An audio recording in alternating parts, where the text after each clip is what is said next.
Hey guys, ഇന്ന് ഞങ്ങൾക്കുള്ളൊരു study video ആയിട്ടാണ്.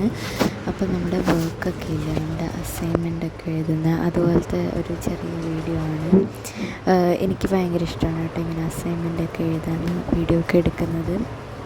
നല്ലൊരു ആസ്തറ്റിക് വൈബ് തരുന്ന ഒരു കണ്ടൻറ്റാണ് കേട്ടോ. അപ്പോൾ 3 ഉണ്ടായിരുന്നു, 2 ഞാൻ ഓൾറെഡി എഴുതി വെച്ചിട്ടുണ്ട്. ഇത് 3ാമത്തെ ഒരു ബുക്ക് റിവ്യൂ ആണ് കേട്ടോ.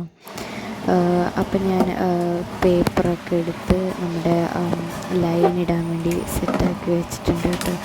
ഞാനിട്ട് കഴിഞ്ഞ് നമ്മുടെ എഴുതാൻ നേരം കട്ടിക്കൊരു പേപ്പർ വേണമല്ലോ. ഡെസ്കൊക്കെ ആകെ ഇങ്ങനെ ഡെസ്കിൻ്റെ പുറത്ത് വെച്ചാൽ കുഞ്ഞാന്ന് വരും. അത് ഇങ്ങനെ ഇയക്കി വരുന്ന എനിക്കിഷ്ടമല്ല. എനിക്ക് നല്ല സ്മൂത്ത് ഇങ്ങനെ വേണ്ടി പേപ്പർ വെച്ച് കൊടുത്തിട്ടുണ്ട്.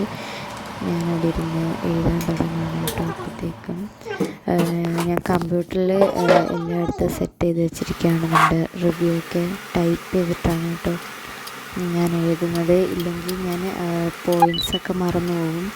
അതുകൊണ്ട് ഫസ്റ്റ് ഞാൻ എൻ്റെ മൈൻഡിൽ ഞാനിങ്ങനെ 2-3 ദിവസം ചിന്തിച്ചിട്ട് എൻ്റെ മൈൻഡിൽ വരുമ്പോൾ ഞാൻ ടൈപ്പ് ചെയ്ത് വെച്ചിട്ട് ലാസ്റ്റാണ് എഴുതുന്നത് കേട്ടോ.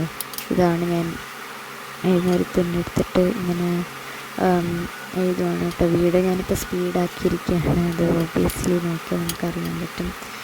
അപ്പം ഞാൻ എഴുതി വരുന്നു. ഇത്രേ ഉള്ളൂ. ഞാൻ ഫുള്ള് എഴുതിയിട്ടില്ല കേട്ടോ. ശരിക്കും നമ്മൾ ഫുള്ള് എഴുതിയിട്ടില്ല. എന്തായാലും നാളെ എഴുതാം. ഇത്രേ ഉള്ളൂ. നമ്മുടെ വീഡിയോ എഴുതി കഴിഞ്ഞിട്ട് ഫോട്ടോ ഒക്കെ ഇടാം. അപ്പോൾ tata, bye bye, see U.